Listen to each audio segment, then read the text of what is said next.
See deleted Snapchat messages in minutes. Here's how. Open the Snapchat app on your phone.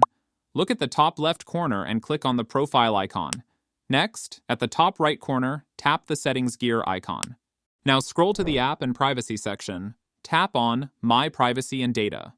After that, select My Data, and then look for Chat History. Turn the toggle next to it. You can also select Other Data if you want. Tap Next to continue.